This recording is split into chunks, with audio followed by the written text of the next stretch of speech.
Tava iekšējā pasaule rada ārējo, un viss, ko tu piedzīvo ārā, sākas tavā iekšienē. Kad tu maini savu enerģiju, attieksmi, nodomu, ticību, viss sāk mainīties arī tavā realitātē. Un tas nav burvju triks, tā ir vibrācija, tā ir frekvence, spogulis, manifestācijas likums, sauc to, kā tu vēlies.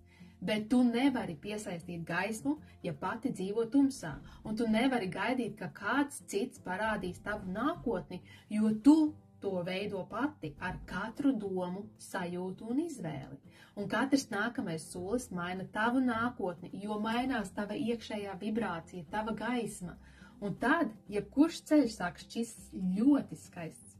Es pati agrāk baidījos kļūdīties, baidījos izvēlēties nepareizi, bet tagad es zinu, ka jebkura izvēle, kas nāk no manas mīlestības, ticības un pateicības, vienmēr aizved mani tur, kur man ir jābūt.